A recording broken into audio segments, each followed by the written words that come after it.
Hello my dear friends, I welcome all of you to Vishnu classes. आज हम जानेंगे institutional planning के बारे में, जो कि यूनिट फर्स्ट का सी पार्ट है।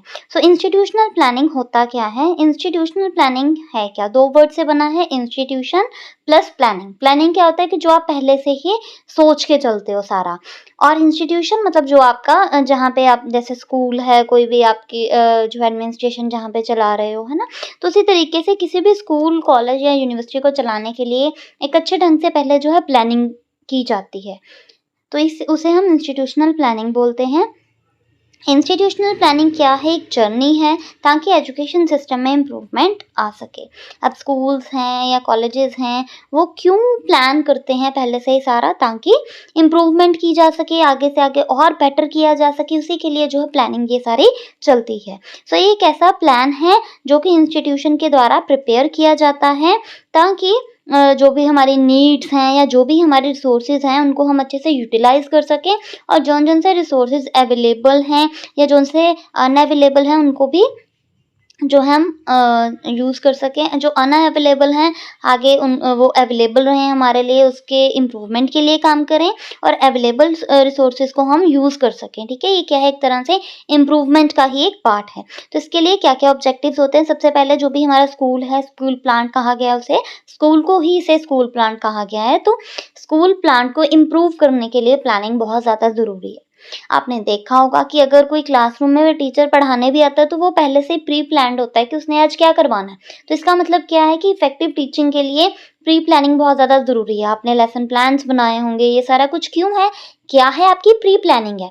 तो इसीलिए किसी इंस्टीट्यूशन को चलाने के प्री प्लानिंग बहुत ज़्यादा ज़रूरी है। फिर उसके बाद है इम्प्रूवमेंट के लिए। मेन ऑब्जेक्टिव क्या है कि ये सब हम कर रहे हैं, प्री प्लानिंग कर रहे हैं, प्लान कर रहे हैं, सारा कुछ क्यों कर रहे हैं? ताकि इम्प्रूवमेंट हो सके। फिर उसके बाद है एक्स्ट्रा करिकुलर एक्टिविटीज़। अब आप प्लान कर रहे हो, सारा कुछ प्लान्ड वे से चलाओगे, तो आप करिकुलर एक्टिविटीज़, को करिकुलर एक्टिविटीज़, सारी एक्टिविटीज़ जो है इंक्लूड करोगे, है ना। तो सभी तरीके की एक्टिविटी करवाने के लिए भी जो है पहले प्लानिंग की बहुत ज़्यादा ज़रूरत होती है। फिर उसके बाद एकेडमिक प्रोग्राम्स। एकेडमिक प्रोग्राम्स क्या हैं? जैसे कि जो भी आपके सारे करिकुलर एक्टिविटीज़ हैं, जैसे आपके करिकुलम में यूनिट वाइज़ जो आपका पूरा प्रिस्क्राइब्ड सिलेबस है ना, वो सारी आपकी एकेडमिक प्रोग्राम्स हैं, तो उनको फुलफ़िल करना। फिर उसके बाद को करिकुलर एरिया सारा जो है कवर होना चाहिए, जिससे हम कहते हैं कि बच्चों की जो है होलिस्टिक, या हम कह सकते हैं कि ओवरऑल डेवलपमेंट होनी चाहिए। तो उसके लिए करिकुलर एक्टिविटीज़ तो हमने बच्चों को करवानी ही है, प्लस उसके साथ-साथ जो है हम को करिकुलर एक्टिविटीज़ भी करवाते हैं, तो वो एरिया भी हमने कवर करना है। प्लस इसमें है एडमिनिस्ट्रेशन एरिया। अब प्लानिंग जो है वो किसके थ्रू की जाती है? हमारी एडमिनिस्ट्रेशन ही करती है प्लानिंग, कि हमें क्या करना है, कब जो है करना है। जैसे फॉर एग्ज़ाम्पल अगर स्कूल में कोई फंक्शन ऑर्गेनाइज़ करना है, तो वो भी पहले से प्लान होता है। तो ये सारा कौन देखता है? हमारी एडमिनिस्ट्रेशन। जो मेन एडमिनिस्ट्रेशन में कौन होते हैं? प्रिंसिपल। मैनेजमेंट तो होती है, लेकिन सारा स्कूल जो है मेन कौन देखता है? प्रिंसिपल। ठीक है? तो एडमिनिस्ट्रेशन एरिया भी जो है इसमें आता है। फिर उसके बाद है स्कूल सर्विसेज़। स्कूल सर्विसेज़ की वो क्या-क्या प्रोवाइड करता है? जैसे बस सर्विसेज़ होती हैं, या वैसे कुछ एक्स्ट्रा सर्विसेज़ कि बच्चों को जो है डिफरेंट लैंग्वेजेज़ सिखाना, या कुछ और एक्स्ट्रा एक्टिविटी सिखाना। तो ये सारी सर्विसेज़ जो रिसोर्सेज़ स्कूल के पास अवेलेबल हैं, उसको यूटिलाइज़ कर सकता है। ठीक है? और जौन से अनअवेलेबल हैं, वो आगे जाके वो जो है अवेलेबल करवा सकता है। फिर उसके बाद है डिसिप्लिन। स्कूल जो है डिसिप्लिन के लिए माना जाता है। अगर तो स्कूल में डिसिप्लिन है, तभी जो है बच्चे अच्छे ढंग से पढ़ पाते हैं। अगर आप देखो स्कूल में डिसिप्लिन ही नहीं होगा, तो क्या बच्चे अच्छे ढंग से पढ़ पाएँगे? स्कूल का एनवायरनमेंट हम कैसा देखते हैं कि सबसे पहले कि स्कूल एक ऐसी जगह पे होना चाहिए जहाँ पे आस-पास शोर ना हो, एनवायरनमेंट अच्छा हो, ये सब देखते हैं ना। तो इसी वजह से जो डिसिप्लिन बहुत ज़्यादा ज़रूरी होता है। फिर उसके बाद है टीचिंग लर्निंग एड्स।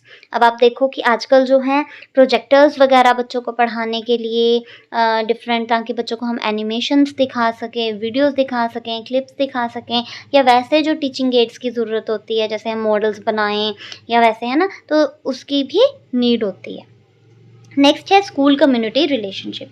स्कूल का जो है दूसरों के साथ कैसा रिलेशन है, तभी बच्चे ज़्यादा पढ़ने आएंगे। तो ये सारे जो है मेन ऑब्जेक्टिव्स होते हैं इंस्टीट्यूशनल प्लानिंग के। ये सारे प्लानिंग के जो है मेन ऑब्जेक्टिव्स कैसे हैं कि एक तरह से स्कूल को चलाने के लिए, एक इंस्टीट्यूशन को चलाने के लिए हमें क्या-क्या चाहिए। फिर उसके बाद इसके कैरेक्टरिस्टिक्स क्या हैं? सबसे पहले नीड बेस्ड, जिस चीज़ की नीड होगी तभी हम वही करेंगे। जिस एरिया में जो है बहुत ज़्यादा नीड होगी स्कूल की, जहाँ पे कोई स्कूल ही नहीं होगा, वही एरिया पे हम स्कूल जो है बनाएँगे। तो इसीलिए ये जो है नीड बेस्ड होता है। प्लानिंग भी इसी तरीके से क्या है, बहुत नीड बेस्ड है। नीड बेस्ड कैसे है कि यूनिट टेस्ट के पहले-पहले आपका इतना सिलेबस होना चाहिए, ये तब इतना ये होना चाहिए। तो ये सब क्या है, प्री प्लानिंग है। तो वैसे ही एक पूरे इंस्टीट्यूशन को चलाने के लिए प्लानिंग की ज़रूरत होती है। और ये क्या है, गोल ओरिएंटेड। आपने देखा होगा कि कई बार इंस्टीट्यूशंस के गोल्स होते हैं। गोल्स कैसे कि कम से कम बच्चों के इतने परसेंट मार्क्स आएँ, हाईएस्ट इतने मार्क्स बच्चों के आए, वो और एफर्ट्स लगाते हैं, या फिर कि एडमिशन्स ज़्यादा हों उसके लिए एफर्ट्स लगाते हैं। तो ये सारा क्या है, एक गोल होता है जिसको स्पेसिफिक गोल को वो अचीव करने की कोशिश करते हैं। फिर उसके बाद है स्पेसिफिक प्लान। इसके लिए जो है उन्होंने एक स्पेसिफिक प्लान बनाया होता है। इंस्टीट्यूशनल प्लानिंग है क्या, कि जो हमने पूरा प्रॉपर प्लान बनाया हुआ है पूरे साल का इंस्टीट्यूशन को चलाने का। फिर उसके बाद है डेमोक्रेटिक प्रोसीजर्स। अब डेमोक्रेटिक प्रोसीजर में क्या है कि सभी मिल-जुल के रहें। डेमोक्रेसी में क्या होता है, सभी को बोलने का अधिकार है ना? तो किसी के साथ भी कोई डिस्क्रिमिनेशन ना हो। तो इंस्टीट्यूशनल प्लानिंग में भी ऐसा होता है कि इंस्टीट्यूशन भी कैसा होना चाहिए, डेमोक्रेटिक। किसी एक व्यक्ति का जो है ज़्यादा अथॉरिटी नहीं होनी चाहिए। फिर उसके बाद है बेसिस ऑफ डिस्ट्रिक्ट प्लान, मतलब कि पूरे प्लानिंग के साथ चलें, डिस्ट्रिक्ट प्लान्स बने हों। फिर उसके बाद है एलिमिनेटिंग वेस्टेज। हम कहते हैं ना कि कम से कम वेस्टेज हो, कि हम काम करेंगे, वैसे प्लानिंग से करेंगे तो वेस्टेज कम होगी, लेकिन अगर हम प्लान नहीं करेंगे तो हो सकता है वेस्टेज ज़्यादा हो। तो प्लानिंग जो है बहुत ज़्यादा ज़रूरी है वेस्टेज को कम करने के लिए।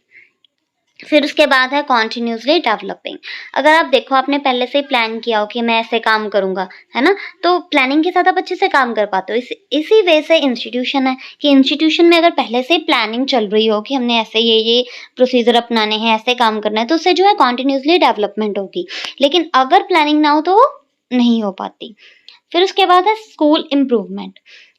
स्कूल के इम्प्रूवमेंट के लिए इंस्टीट्यूशनल प्लानिंग बहुत ज़्यादा ज़रूरी है। हम कहते हैं ना कि इस बार थोड़ा ये प्रॉब्लम रह गई, हम अगली बार जो है इस प्रॉब्लम को सॉर्ट आउट करने की कोशिश करेंगे। तो वो क्यों कहते हैं? पहले से ही फिर हम उन पॉइंट्स को जो है दिमाग में रखते हैं और उसी तरीके से हम काम करते हैं। तो वो क्या है, इम्प्रूवमेंट है। जो भी गलत था या जो बैरियर्स थे, हमने उनको रिमूव करने की कोशिश की है। फिर उसके बाद है मोटिवेशन। मोटिवेशन बहुत ज़्यादा ज़रूरी है अगर हमने जो है कुछ अचीव करना है, ठीक है? फिर उसके बाद है यूटिलाइज़ेशन ऑफ रिसोर्सेज़। ये मैंने आपको पहले भी बताया था कि रिसोर्सेज़ बहुत ज़्यादा ज़रूरी हैं। जो हमारे अवेलेबल रिसोर्सेज़ हैं, उनको कैसे हमने यूज़ करना है, कैसे यूटिलाइज़ करना है, ये बहुत ज़्यादा इम्पोर्टेंट है इंस्टीट्यूशनल प्लानिंग में। कि हमने ये नहीं करना कि जो नहीं है बस उसके लिए रोए जाना। जो हमारे इंस्टीट्यूशन में है, उन रिसोर्सेज़ को हमने कैसे यूज़ करना है, वो हमने देखना है। फिर उसके बाद है एडवांटेजेस। अब एडवांटेजेस में क्या-क्या है इंस्टीट्यूशनल प्लानिंग में? एडवांटेज क्या किया जाता है? सबसे पहले कि प्लानिंग ही इसीलिए की जाती है कि इंस्टीट्यूशन में इम्प्रूवमेंट हो सके और बेटर रिजल्ट्स जो हैं प्रोवाइड किए जा सके, बेटरमेंट हो सके। फिर उसके बाद जो है एक प्रॉपर डायरेक्शन में काम चले। एक प्रॉपर डायरेक्शन में काम कब चलेगा? जब पहले से ही प्लान्ड होगा कि पहले ये करना है, फिर ये करना है, फिर ये करना है। जैसे टीचर जो है सोच के जाते हैं कि मैंने अब इतना पढ़ाना है, फिर उसके बाद मैं इतना पढ़ाऊँगी ताकि बच्चे भी अच्छे से समझ पाएँ। वैसे ही इंस्टीट्यूशन में भी सारा कुछ प्लान चलता है कि इस वे से जो है काम किया जाएगा। फिर उसके बाद है मैक्सिमम यूटिलाइज़ेशन। जो भी रिसोर्सेज़ हैं उनको अच्छे से यूज़ करना और नेशनल डेवलपमेंट के लिए काम करना। अब आप देखो कि एजुकेशन क्या है? नेशनल डेवलपमेंट के लिए एक है कि एजुकेशन से क्या होता है, सभी जो हैं अवेयर हो सकते हैं। एजुकेशन से हम लोगों को अवेयर करते हैं। तो ये क्या है, नेशनल डेवलपमेंट का ही एक पार्ट है। फिर उसके बाद है इनकरेज कर सकें हम, ताकि जो टीचर है वो इनिशिएटिव ले, खुद काम करें। प्लान हमने किया सारा कुछ और सभी को जो है बता दिया कि आपने ये काम करना है। तो उससे क्या होगा, सभी ढंग से अच्छे तरीके से काम कर पाएँगे, है ना? और टीचर्स भी खुद इनिशिएटिव लेंगे काम करने के लिए। और प्लानिंग में डेमोक्रेटाइज़ेशन होना चाहिए। डेमोक्रेटाइज़ेशन मैंने आपको पहले भी बताया कि सभी जो हैं मिल-जुल के रहें।